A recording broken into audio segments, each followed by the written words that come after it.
하루는 어떤 분이 저에게 이런 말씀을 하십니다. 목사님, 예전에는 다윗이 정말 대단해 보였는데 요즘 다윗을 계속 이렇게 묵상하다 보니 그냥 옆집 아저씨 같아요. 그냥 뭐 평범한 그런 죄인이군요. 이런 느낌을 받았다는 거죠. 그러니까 우리가 말씀을 들을 때, 찾고 읽을 때 내가 듣기 좋은 말, 듣기 좋은 것들만 우리가 듣기를 원하는데 사실은 하나님 말씀을 처음부터 끝까지 쭉 묵상하다 보면 다윗에 대한 좋은 이야기도 있지만 다윗의 죄, 치부 이런 것들도 다 드러난다는 거죠.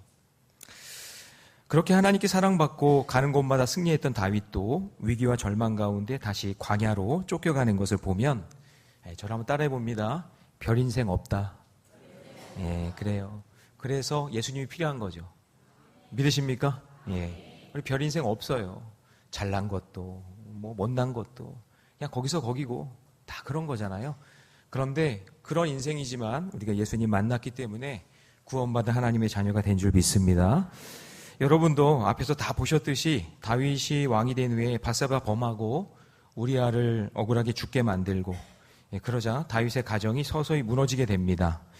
이것은 하나님과 정말 끊어질 만한 죄악을 범한 거예요. 진짜 끊어질 만한 죄악을 범한 거예요. 그런데 다윗과 사울의 다른 점은 우리 지난 시간도 얘기했지만 사울은 죄를 처리하는 능력이 없었어요. 그렇지만 다윗은 죄를 처리하는 능력을 알고 있었다는 거죠. 그래서 하나님과 끊어질 그 죄악의 순간, 그리고 끊어질 것 같은 그 순간에 다윗이 지은 시편 나중에 한번 읽어보세요. 51편을 읽다 보면 거기서 다윗이 얼마나 하나님 앞에 간절하게 회개하는지를 내용을 알 수가 있어요. 우리 그런 마음을 한번 읽어볼까요? 다 같이 시작. 하나님이여 내 속에 정한 마음을 창조하시고 내 안에 정직한 영을 새롭게 하소서. 나를 주 앞에서 쫓아내지 마시며 주의 성령을 내게서 거두지 마소서. 시편 51편은 다윗이 범죄하고 난 다음에 지은 시예요. 그 마음이 간절하게 담겨져 있다는 거죠. 다윗은 그것을 알고 있었어요. 하나님 다른 것은 다 걷어가셔도 성령만은 거두지 마옵소서. 하나님 저를 용서해 달라는 기도 아니겠어요? 다윗은 하나님과 끊어지는 것이 얼마나 비참하고 힘든 것임을 고난을 통해 깨닫게 된 것이죠. 근데 이것이 목회자도 마찬가지입니다. 목회를 하다 보면 하나님과 이렇게 끊어지는 것 같은 그런 경험을 하게 됩니다. 그런 일이 생겨요. 함께 신학교에서 공부하던 동기들 중에 동기들이 전부 목회하는 게 아니에요. 어떤 사연이 있고 사건이 있고 사정이 있어서 중간에 목회를 포기하고 어떤 친구는 먼저 하늘나라에 간 친구도 있고 이런저런 일로 목회를 그만두고 다시 다른 일 하는 그런 친구들도 있습니다. 그러니까 부름받아 목회를 시작했어도 끊어지지 않고 목회해서 끝까지 가서 은퇴해서 그리고 하나님께 영광 돌리는 일은 결코 쉬운 일이 아닙니다. 목회자도 그래요. 게다가 마귀는 주변 환경을 통해서 수치와 조롱에 심지어 오늘 본문에 보면 돌까지 던지면서 너 같은 믿음으로 무슨 일을 할 수 있어? 그냥 하지 말고 포기해 하면서 마귀의 속성이 있죠. 마귀는 자꾸 분열시키고 끊어지게 만든다고 그랬죠. 그런 일들을 계속해서 우리에게 말하고 그런 모습을 보여주고 한다는 것이죠. 그래서 오늘 본문에서도 다윗도 징계 중에 있는 그런 상황인데 수치와 조롱과 비난 앞에서 분노의 칼이나 원통함으로 처리하지 않고 모든 것을 갚아주시는 하나님께 맡기는 모습을 우리에게 보여주고 있다는 거죠. 그래서 오늘 말씀을 통해서 악을 악으로 갚는 것이 아니라 악을 선으로 갚으시는 그 하나님, 그 하나님의 성품이 무엇인지를 함께 살펴보기를 원합니다. 자, 먼저요. 선으로 갚으시는 하나님을 경험하려면 첫 번째는 분노의 칼, 우리 안에 분노의 칼이 있잖아요. 그 분노의 칼을 내려놓고 말씀을 붙잡아야 된다라는 거예요. 자, 우리 9절 말씀을 우리 함께 읽어봅니다. 다 같이 시작. 수르아의 아들 아비새가 왕께 여짜오되 죽은 개가 어찌 내 주 왕을 저주하리까? 정하건대 내가 건너가서 그의 머리를 베게 하소서 하니. 그러니까 지금 다윗은 아들 압살롬의 반역으로 왕궁에서 쫓겨나 광야로 지금 도망치고 있는 신세입니다. 그런데 사울 편에 있었던 시므이라는 사람이 피난 중인 다윗을 저주하면서 산비탈에서 막 돌을 던지고 있는 거예요, 다윗에게. 그런데 지금 이 상황 속을 이걸 지켜보고 있던 부하 아비새가 누군지 아시죠? 요압의 동생이죠. 셋째 동생 아사엘은 죽었죠. 그 모습을 보고 다윗에게 제가 가서 그 사람의 머리를 베겠습니다 라고 말하는 거예요. 그러니까 아비새는 지금 다윗을 사랑했고 왕의 명예를 지키고 싶은 거예요. 그러나 그 해결책은 뭐였던 거예요? 분노의 칼이었다라는 거예요. 이 분노는 언제나 빠른 해결을 원합니다. 나한테 욕을 했어요? 그럼 빨리 하려면 욕으로 갚아주는 거죠. 나한테 상처를 줬어요? 그러면 상처로 해결해 주는 거예요. 그게 받은 만큼 내가 돌려주는 빠른 방법이 분노의 칼이죠. 아비새가 분노의 칼을 휘둘렀다면 칼로 피를 본다는 그 징계는 아마 계속되었을 거예요. 그러므로 여러분 성도는 분노의 칼을 잠시 내려놓고 하나님은 이 상황에서 나에게 무엇을 원하실까? 주님의 뜻은 무엇일까? 여러분 그것을 물어보실 수 있어야 됩니다. 그게 신앙인이에요. 분노의 칼을 집어넣고. 여러분 예수님께서도 십자가를 앞두고 칼을 든 베드로에게 뭐라고 말씀하시죠? 같이 읽어봅니다. 시작. 칼을 가지는 자는 다 칼로 망하느니라. 칼로 덤비면 칼로 망한다는 거죠.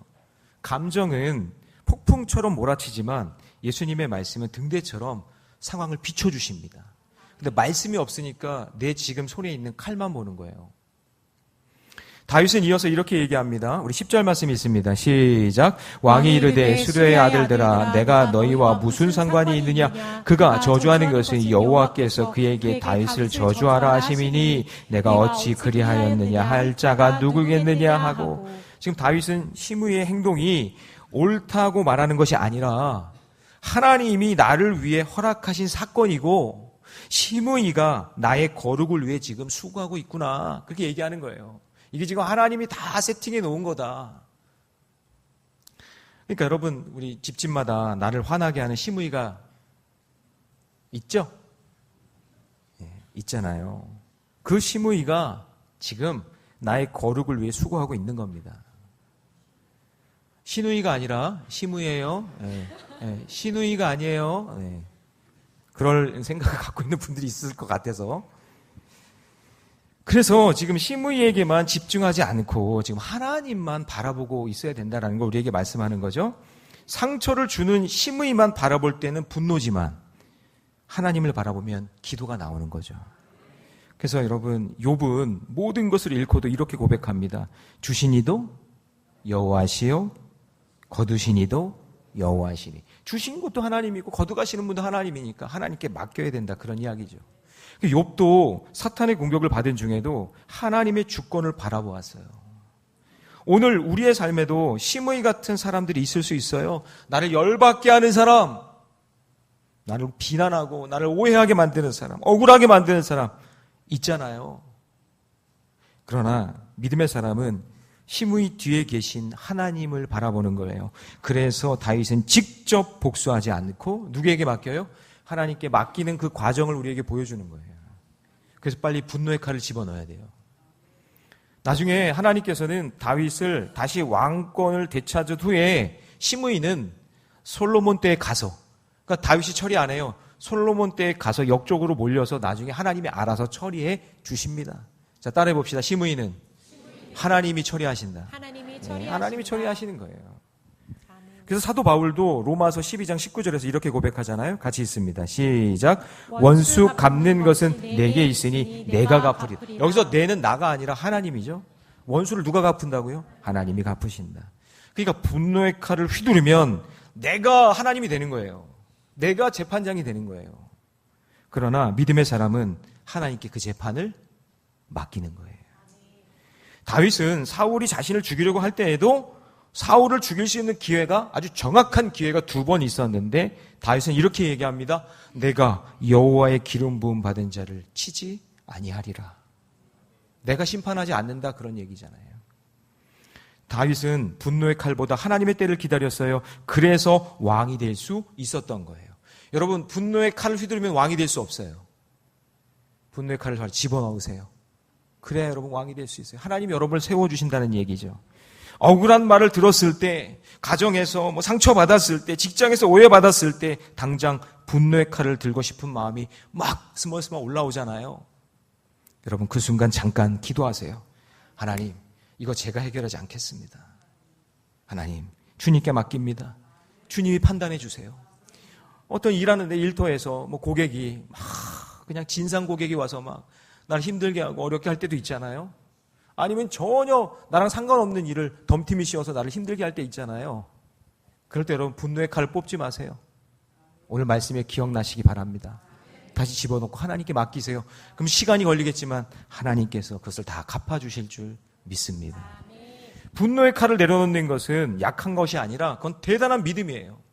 그래서 믿음이 있는 사람이 할 수 있는 거예요. 여러분 믿음 있으시잖아요. 하나님 믿죠? 예수 그리스도가 구세주라는 걸 믿죠? 그렇다면 칼을 집어넣으실 수 있는 거예요. 아비새는 칼을 들었지만 다윗은 하나님의 말씀을 붙잡았어요. 아비새는 즉각적인 해결을 원했지만 다윗은 하나님의 때를 기다렸어요. 우리의 인생에 시므이를 만났을 때 비난하는 사람, 억울하게 하는 사람, 돌 던지는 사람, 상처 주는 사람, 그때 여러분 분노의 칼을 뽑지 마시고, 칼은 문제를 더 크게 만들지만 말씀은 우리의 영혼을 살리는 줄로 믿습니다. 감정보다 말씀을 선택하세요. 복수보다 기도를 선택하시고 분노보다 믿음을 선택하는 그런 성숙한 우리 모리네께 성도들 되시기를 주님의 이름으로 축원합니다. 자, 우리 적용 질문 힘차게 읽어봅니다. 시작.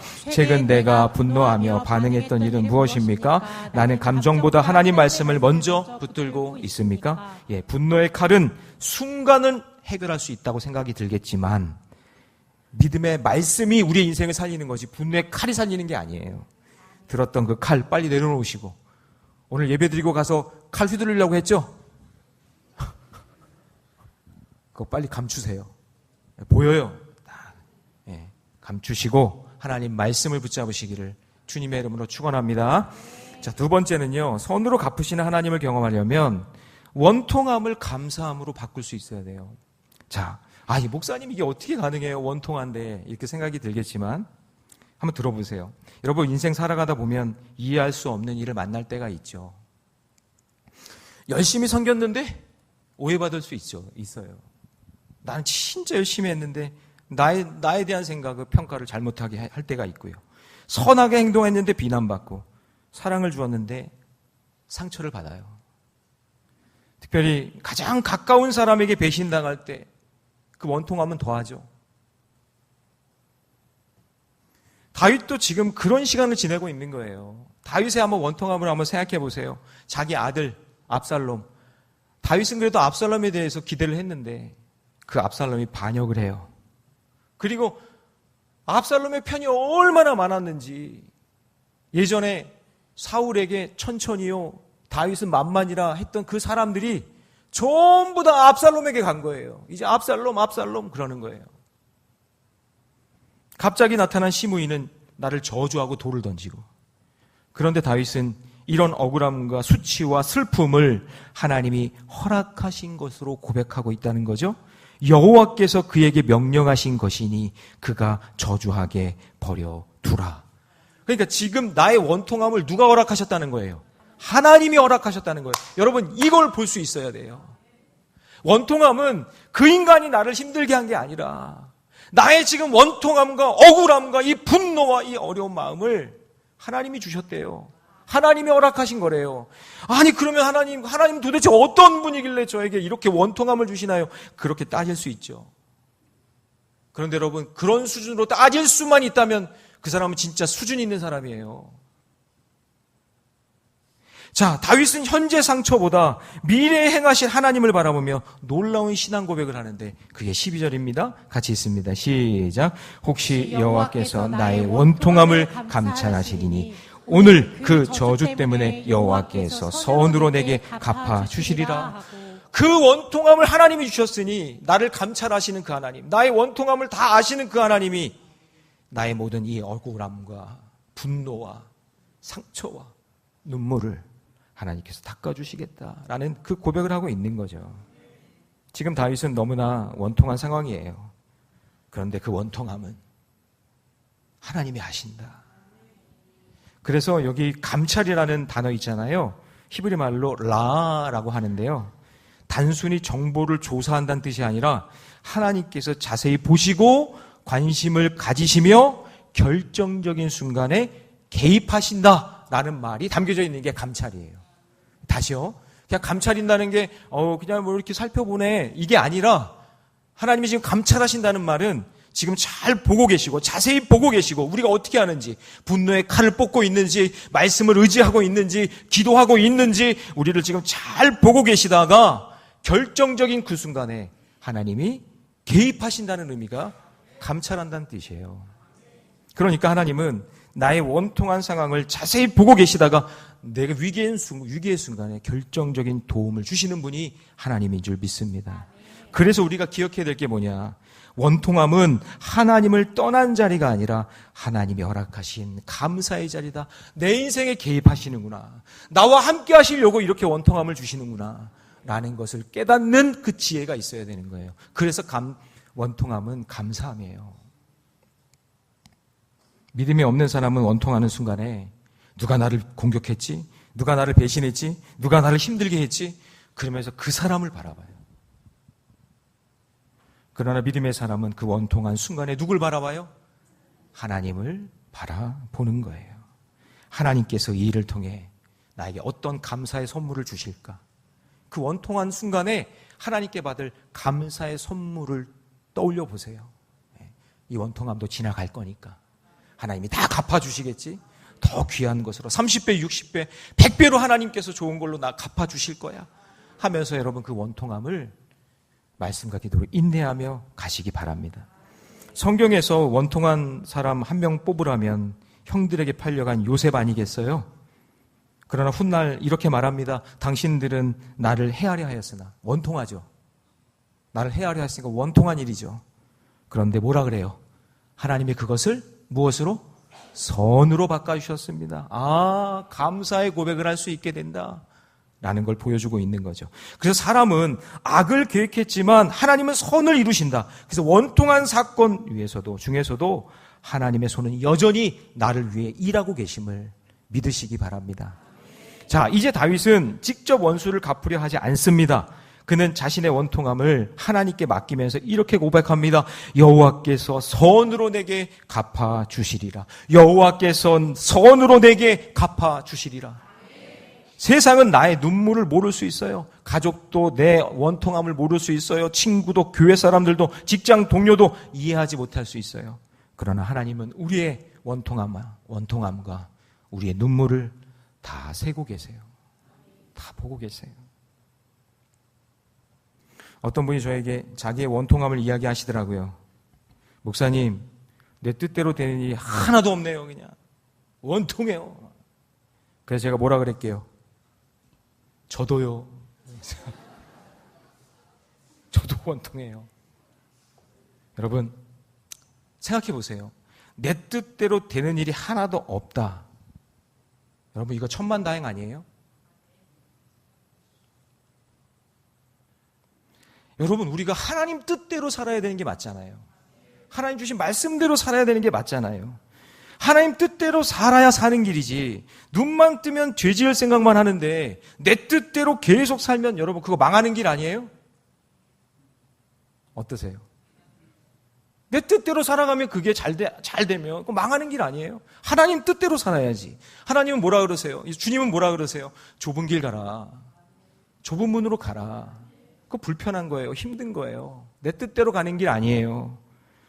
그런데 그렇게 살지도 않으면서 원통하다고 말하면 아무런 소용이 없다라는 거죠. 도리어 감사해야죠. 하나님, 여기까지 인도해 주신 거 감사합니다. 원통하지 않습니다. 감사합니다. 하나님 더 귀한 걸 주실 것을 믿고 감사합니다.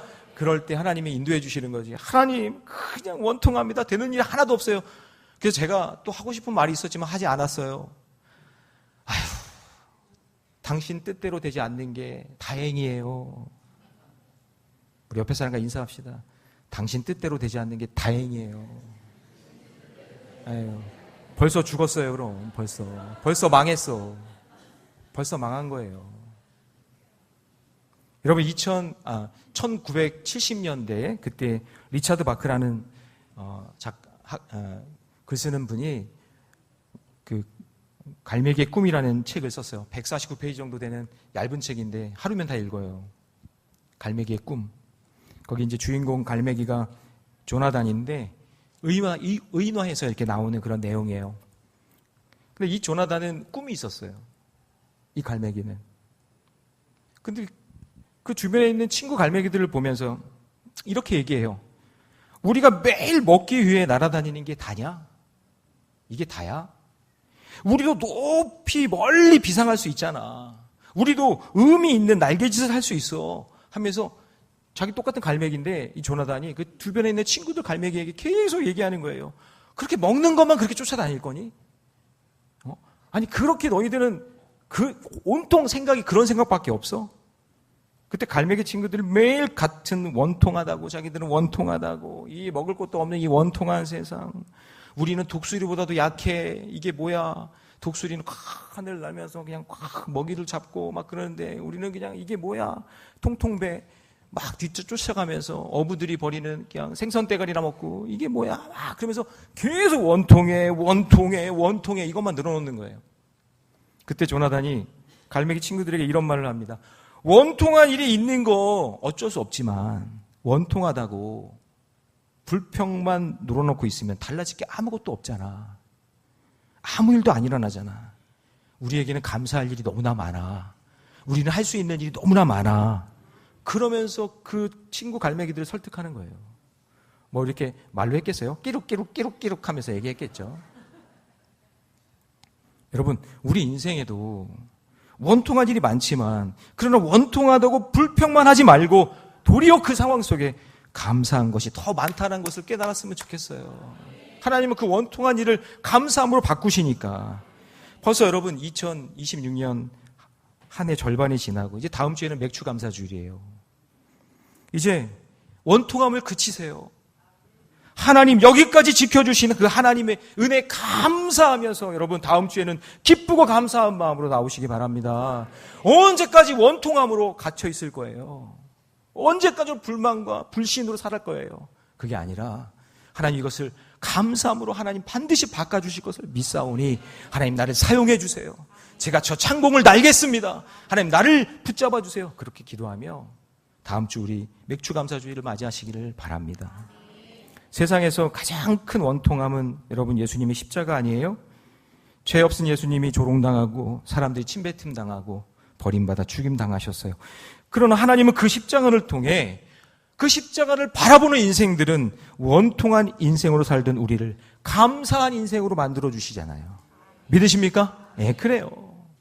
그 원통한, 누구보다도 원통한 그 주님께서 십자가를 대신 지심으로 우리가 감사를 고백할 수 있는 인생이 된 줄로 믿습니다. 마치 여러분 시커먼 먹물이 있는데 그 시커먼 먹물을 여기저기 묻히면 지저분해지지만 서해가의 손에 딱 붙잡히면 아름다운 글씨가 나오듯이 하나님은 그 원통함에 물든 우리들을 사용하셔서 저와 여러분을 통해 감사의 이야기를 써주실 줄 믿습니다. 오늘 다윗은 시므이의 저주를 들을 때 너무 원통했지만 시므이를 보지 않고 하나님을 바라보고 현재의 원통함보다 미래의 감사함을 보았다는 것. 여러분 이 중요한 메시지를 마음속에 새기시기 바랍니다. 자, 적용 질문 우리 힘차게 읽습니다. 시작. 지금 내 마음속에 가장 큰 원통함은 무엇입니까? 내 원통함의 해결을 위해 하나님께 맡기는 적용을 하고 있습니까? 예. 원통함은 하나님의 역사를 멈추게 만드는 겁니다. 그러나 여러분 감사하시면 그 원통함이 도리어 축복의 통로가 될 줄로 믿습니다. 그런 믿음으로 살아가시는 저와 여러분 되시기를 축복합니다. 자, 마지막으로 선으로 갚으시는 하나님을 경험하려면 모든 것을 하나님께 맡겨야 됩니다. 자, 우리가 살아가는 동안 영혼육이 있잖아요. 영혼육적으로 예상하지 못한 다양한 일들을 경험하게 돼요. 우리가 전혀 예상하지 못하잖아요. 뭐 육체의 일도 겉으로 보는 건 알 수 있지만 속에 어떤 일이 있는지 누가 알아요? 저희 집 둘째 지원이도 검사를 했는데 여기 목에 혹이 있어가지고 정밀 검사를 했어요. 의사가 암일 수도 있다. 너무 크다 그래서 이제 화요일 날 검사가 나오는데 기도해 주세요. 기도해주세요. 아니, 시퍼렇게 젊은 애인데. 이렇게 젊은 애가. 아니, 검사를 하면 너무 피곤해가지고, 이렇게 보니까, 이쪽이 얼굴이 짝짝이야. 그래가지고 여기 검사에서 보니까 여기에 혹이 있는데, 조직검사를 해봐야겠다는 거예요. 인생이 그렇잖아요. 어떻게 알아요? 어떻게 알아요? 몰라요. 어떻게 될지 모르는 인생이에요. 여러분, 신체적으로도 이 몸에서 이 호르몬이 나오잖아요. 에스트로겐이라는 호르몬이 나오잖아요. 이건 뭐 여성에게도 있지만 남성에게도 너무나 중요한 호르몬이죠. 예, 안 보여서 모르지만 얼마나 나오는지 모르지만, 근데 여러분 살면서 여러분 그 호르몬 에스트로겐이 점점점 빠진대요. 점점점 그게 노화가 되는 거지 뭐, 그죠? 그게 점점점 이렇게 빠지는 거예요. 저도 요즘에 좀 빠지는 것 같아요. 그래서 눈물이 많고 드라마 보다가도 울고 막 울컥하고 막 예전에 그러거든요. 저희 집 아이들이 이제 큐티하다가 묵상하다가 저한테 그래요. 아빠 요즘에 호르몬의 변화가 많은 것 같아요. 그런 말을 해요. 예. 근데 뭐 어쩔 수 없죠. 뭐 나이 들면 이렇게 그렇게 나타나는 거니까.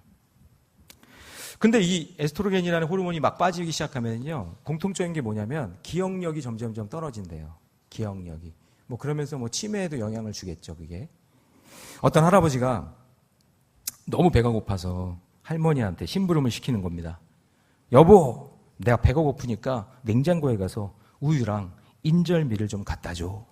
그렇게 얘기한 거예요. 할머니한테.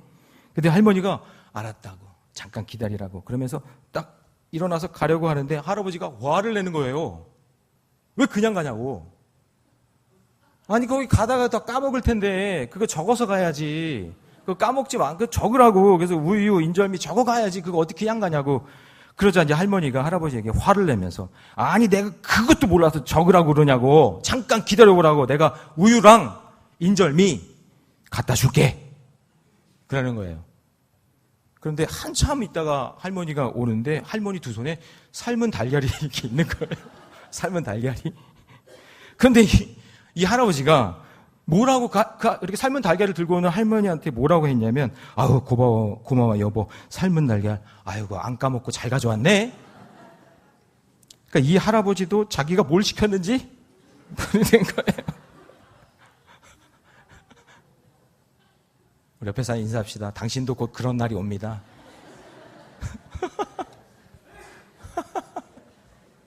옵니다. 네, 와요. 네, 안 온다고. 벌써 왔다고요? 거기 벌써 왔어요? 예배 시간에 떠드는 거 보니까 벌써 온 것 같아.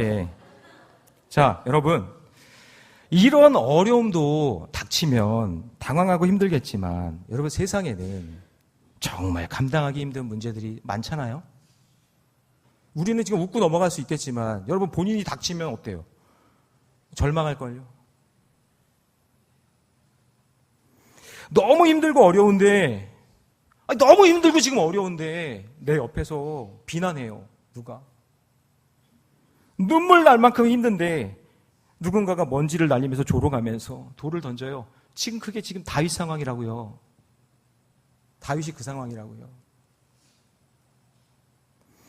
아들에게 배신당해서 왕위를 빼앗긴 것도 정말 힘들어 죽겠는데, 아니 그냥 듣도 보지도 못한 시므이라는 놈이 나타나가지고 광야로 도망가는 다윗에게 산비탈에 내려오면서 위에서 아래로 돌을 던지는 거예요. 그러면서 막 저주를 쏟아냅니다. 자, 13절 같이 있습니다. 우리 인생이에요. 다 같이 시작.